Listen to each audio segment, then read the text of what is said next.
Hi everyone, hope you are doing well. Myself CA Gaur Sharma. This particular video is regarding the vacancies for the company secretary, and this vacancy is in the serious fraud investigation office and they recruited through the UPSC.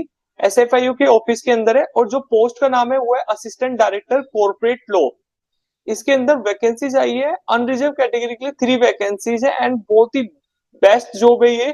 अगर कोई जो CS qualified किया है having the 1 year experience इन्होंने मांगा in the companies law के अंदर, तो they have a expertise in the company law जो सीएस होते हैं, तो उसके लिए वैकेंसीज आई है। अगर हम डिटेल में रीड करें वैकेंसीज को तो क्या वैकेंसीज है, लेवल क्या होगा, 7 पे स्केल मैट्रिक्स के अंदर लेवल होगा। जो मैक्सिमम एज 30 इयर्स रखी है, 40 इयर्स पीडब्ल्यूडी के लिए। और क्या क्या मांगा है, बैचलर डिग्री अगर किसी के पास है तो वो भी एलिजिबल है इसके लिए। अगर किसी ने इंटीग्रेटेड बैचलर डिग्री किया 5 इयर्स का वो भी है। और ये जो थर्ड ऑप्शन है बैचलर डिग्री नहीं, मतलब आपका बैचलर बीकॉम है, बीकॉम ऑनर्स है, प्लस आपने कंपनी सेक्रेटरी किया है, तो आप एलिजिबल है for this vacancy. I think कि these person are most eligible for this post because they have a one graduation degree and apart from graduation they also have a company secretary degree which have a expertise in the company law.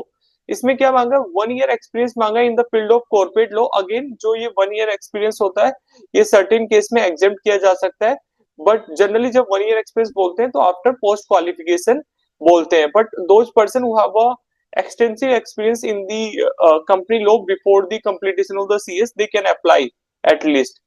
तो इसमें क्या है कि उसको tools and technique होने चाहिए कि वो एविडेंस कलेक्ट करने के लिए, तो इसके लिए थोड़ा सा देख लेना क्योंकि post is different. Post is for SFIO which involve in the investigation, तो they like कि they require the experience in the tools and technique for the collection of the evidences। तो उसके रिगार्डिंग उन्होंने बोला है कि उसका एक्सपीरियंस होना चाहिए।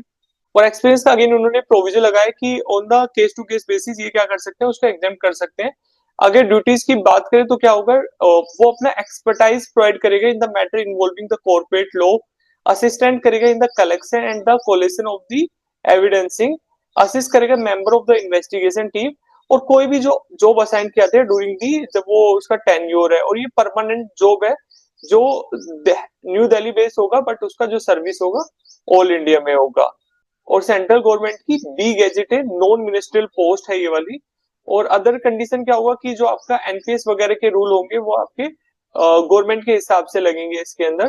तो this is the vacancies for the company secretary and those members जो जस्ट पास किए हैं या पास करके 1 ईयर हो गया है और इंटरेस्टेड है फॉर द गवर्नमेंट जॉब के लिए, तो they can apply for this post assistant director corporate law.